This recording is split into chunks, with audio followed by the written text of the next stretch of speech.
Hello, habari, karibuni tena katika chaneli yetu. Na kama wewe ni mgeni kwenye chaneli hii, please usisahau kubonyeza neno subscribe. Ili wa kwanza kila tutakapokuwa tunaposti video mpya utakuwa unatumiwa notification na utakuwa wa kwanza kuona kila tutakapokuwa tunaposti video mpya. Na leo moja kwa moja kwenye somo letu na kwenda kuwaeleza ni namna gani unaweza kuzuia ndoto mbaya zinazokusumbua usiku kwa kutumia majivu. Na majivu haya ni majivu ya mkaa. Ndio maana nikaweka mkaa kabisa hapa ili uone. Majivu ya mkaa. Unakuta mtu unasumbuliwa sana na ndoto mbaya. Usiku haulali kwa raha, lazima ndoto za ajabu zianze kukusumbua. Mara wote unakimbizwa, mara wote unakimbizwa na majoka, mara wote unadumbukia kwenye mashimo.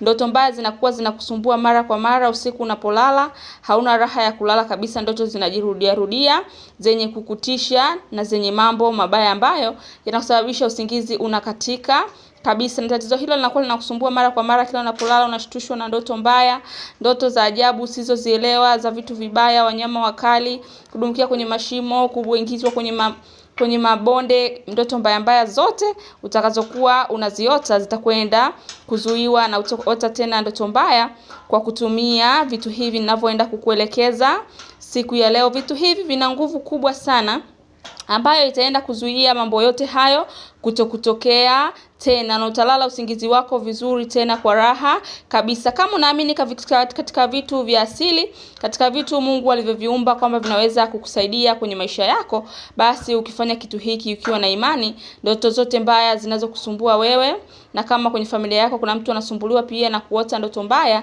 ukimfundisha na akafanya hiki kwa imani, basi utakuja kunishukuru baadaye. Ndoto zote zitaondoka kabisa. Unahitajika kuwa na majivu kiasi.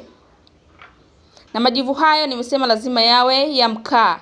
So utakapochoma mkaa wako, utakapopata majivu yake, hayo ndio utakayoyatumia kufanya dawa hii ya kuzuia ndoto mbaya unazoota usiku. Mara umekabwa na majinamizi, mara ndoto za majoka na ndoto zote mbaya. Na pia unahitajika kuwa na chumvi ya mawe. Kama tunavyojua, chumvi ya mawe ina nguvu kubwa sana katika ulinzi, katika kuondoa vitu vibaya kwenye mwili, kwenye maisha yako, kwenye nyumba yako. So chumvi hii ina uwezo mkubwa sana.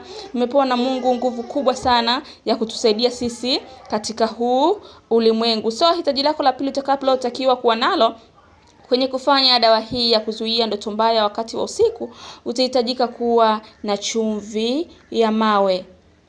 Chumvi ya mawe inauzwa kwenye maduka ya dawa za asili. Ukienda ukimwambia chumvi ya mawe atakupatia, na ni bei rahisi tu. Haya ndio mahitaji yetu mawili muhimu utakayotakiwa kuwa nayo wakati unakwenda kufanya dawa hii, ukiwa na imani kwamba itakwenda kuzuia ndoto zote mbaya unazoziota wakati wa usiku. Na cha kufanya, utachukua majivu haya pamoja na chumvi ya mawe na utachanganya kwenye maji yako wakati wa kuoga. Utachukua kiasi kidogo tu cha majivu haya pamoja na chumvi ya mawe na utachanganya kwenye maji yako ya kuoga wakati wa usiku.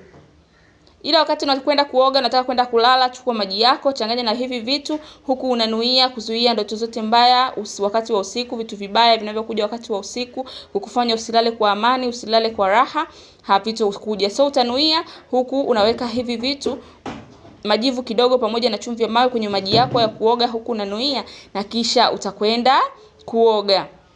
Na utakapomaliza kuoga utakuja na utalala tu kama kawaida.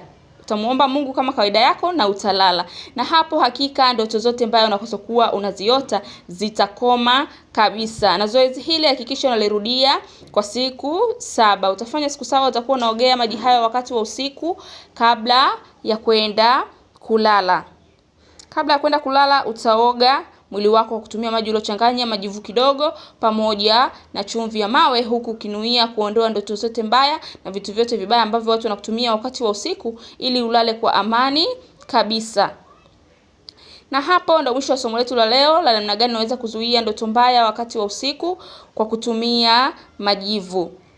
Sisitiza kama wewe ni mgeni kwenye channel yangu, please usisahau kubonyeza neno subscribe ili uwe kwanza kuona kila tutakapokuwa tunaposti masomo mapya ya vitu vya asili, na namna gani unaweza kutumia vitu vya asili kabisa kuweza kukusaidia katika maisha yetu ya kila siku. Tunaposti kila siku masomo mapya, tunaelezea namna gani vitu vya asili kabisa katika ulimwengu vinaweza kukusaidia katika maisha yako ya kila siku. Asanteni sana.